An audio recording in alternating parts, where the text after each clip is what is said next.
అందరికీ నమస్కారం. ఇవాళ మనం ఇంటర్లింక్ నెట్వర్క్లో జరగబోలే ఒక చాలా పెద్ద మార్పు గురించి మాట్లాడుకోబోతున్నాం.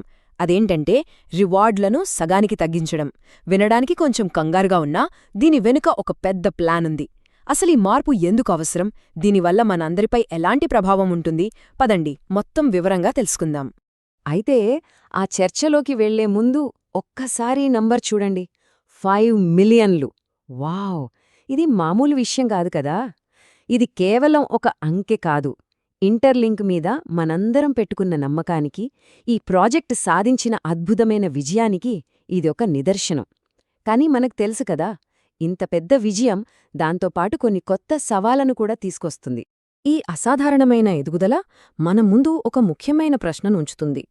ఒక నెట్వర్క్ దానిని మొదట డిజైన్ చేసిన దానికంటే ఊహించనంత వేగంగా పెరిగిపోతే ఏమవుతుంది అంటే, మనం ఒక చిన్న పడవను తయారు చేస్తే దానిపై ఒక పెద్ద నగరమంత జనాభా ఎక్కితే ఎలా ఉంటుంది? సరిగ్గా అలాంటి పరిస్థితి అన్నమాట. ఇది ప్రతి సక్సెస్ఫుల్ ప్రాజెక్ట్ ఎదుర్కొనే ఒక సహజమైన సవాల్. దీన్నే మనం విజయం తెచ్చిపెట్టిన సవాలు అని పిలవచ్చు.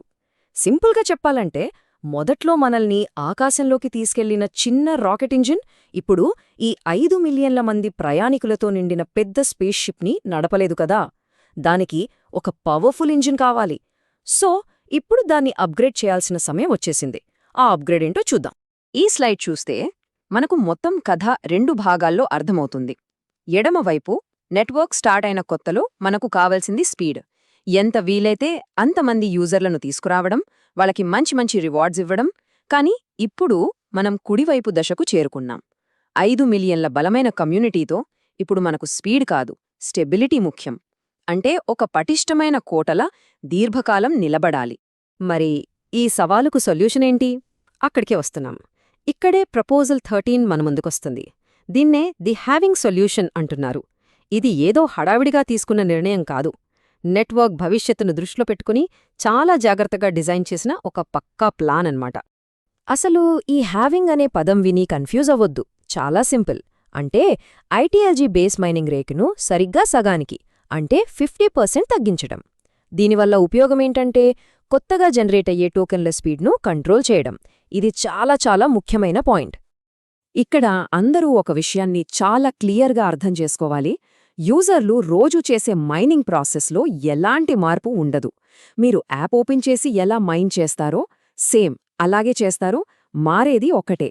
ప్రతి మైనింగ్ సెషన్కి వచ్చే బేస్ రివార్డ్ అది 50% తగ్గుతుంది. సో దీని గురించి టెన్షన్ పడాల్సిన అవసరం ఏమాత్రం లేదు. సరే, రివార్డ్లో తగ్గించడం వల్ల ఇంటర్లింక్ నెట్వర్క్ ఎలా బలపడుతుంది? ఇది మంచి ప్రశ్న కదా. దీని వెనుక 3 చాలా ముఖ్యమైన కారణాలున్నాయి. అవేంటో ఇప్పుడు ఒక్కొక్కటిగా చూద్దాం. మొదటి ప్రయోజనం స్కార్సిటీ, అంటే కొరత.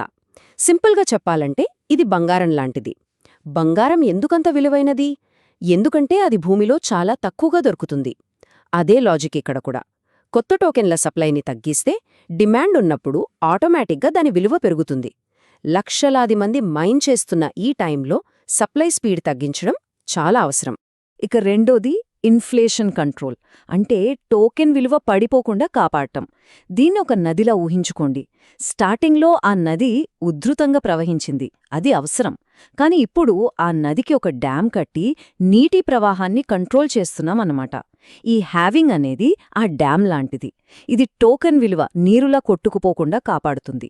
ఇక మూడో పాయింట్, ఇది చాలా ముఖ్యం, ఫేర్నెస్, అంటే న్యాయం. ఈ రివార్డ్ తగ్గించడం అనేది ఒకరిద్దరికి కాదు, నెట్వర్క్లో ఉన్న ప్రతి ఒక్కరికీ ఒకేలా వర్తిస్తుంది. పాత యూజర్, కొత్త యూజర్ అనే తేడా ఏమీ లేదు. అందరికీ ఒకే రూల్.